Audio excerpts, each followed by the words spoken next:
гэж та хүсээрээ баярлалаа та.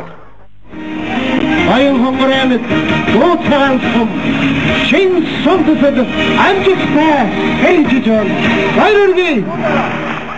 Таны бодож аваа ажлууд яагаад ингэж юм бүр нийгмийг бүхэлд нь хамарсан шууган эрсдлийг дагуулт юм бэ? Аж үйлдвэрийн парк гэдээ ярьдаг, төмөр зам гэдээ ярьлаа. Одоо шин сум гэлээ. Газарт хэд түшгэлсэн тийм хар практик бодлого гаргаад ингээд энэ улсууд ингээд байгаа юм. Нэг бол та ийм их мөрөөдөлтөд хөтлөгдсөн хүн үү? Одоо яг яамар ч юм бэ? Одоо төмөр замыг бол барих шүү. Сая бол засгийн нарийн цариг гэж ороод хурал руу орохоор болж байна. Тэгэхээр энэ аж үйлдвэрийн парк бол үндсэндээ биелэхгүй л гэсэн. Яагаад гэвэл түүхийдээ хятад руу гаргахаар баталж байгаа байхгүй. Төмөр зам чинь бол манайд ганцхан төмөр зам байдаг. Одоо өөр цариг ороод ирэх юм бол тэрүүгээр урд төршийн төмөр зам л манай нутг руу орж ирэл түүхий даваад гараа явчихж байгаа байхгүй. Тэгээд ийм юмыг харсаар шийдэхгүй байхаас чинь одоо хүн чинь сүулдэ мухардад орд юм л да. Эсвэл би буруу яриад байгаа юм байна. За энэ улс төр гэдэг бол миний ажил биш юм байна л гэж бодож байгаа. Гэхдээ би одоо 3 сонгогдлоо. За эхний 4 жил бол сурж байгаа юм. Ямар наашаа цаашаа. Тэгээ одоо ерөөсөө ингээд энэ 3 сая хүрэхгүй 50 сая малтай энэ хоёр хөршийн дунд байдаг орн бол зүгээр л нэг 2-3 хаан үйлдэл хийгээл эдийн засгийг босгож болохоор энэ юмуд бүгдийг явуулахгүй байна. Тэгээ сая сум гэж 96 сум төсвөлсөд бол 96 сумд чинь 96 сумд гээд байгаа чинь 21 аймагт байгаа. Энэ 100 сумд чинь тойрсон хэдэн мянган Монгол иргэний сонгуульд нэрвдэг малчд байж тийм ээ. Энэ мал вэжэж бид нар чинь өрсөлдөн гэдэг юм да. За яг махны үнэ нэтэрийг ярьдаг. Өрсөлдөн гэдэг юм биднээс ертөнцийн мохорт байгаа.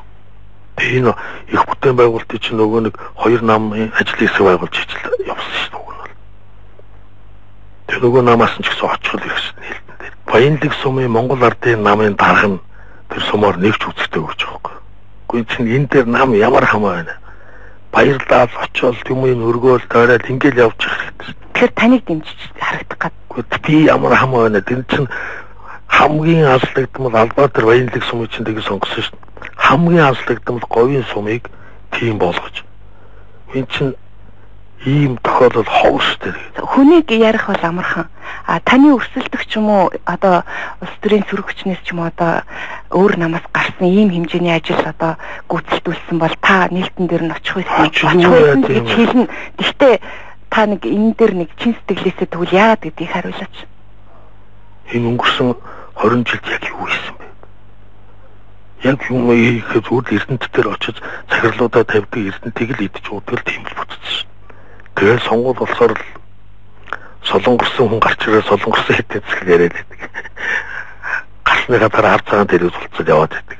Яагаад та нар өөрсдөө өөрчлөгдөж болохгүй байгаа? Хин нэгнээс хамааралтай юм шиг дандаа хүний тухай ярьдаг юм ярихаараа. Тэгээ яагаад өөрсдөөсөө эхэлж байгаа юм? Өөрчлөх гэж үзээд ядчил нэг 2 сум эхэлчихлээ шүү. Энэ нөгөө 2010 онд их бүтээн байгуулалт гэдгийнхаа нэг юмыг эхэлчлээ гэдэг маань одоо чамлалтай ч гэсэн бас амжилттай гэж одоо харж. Чамлалт гэдгийг та юу хэлж байна? Уу яг одоо 2-20 эхэлдэг ч юм уу тийм ээ. Ингэж л явуулсан бол. Тэр үрийг өндөрлөө. Оо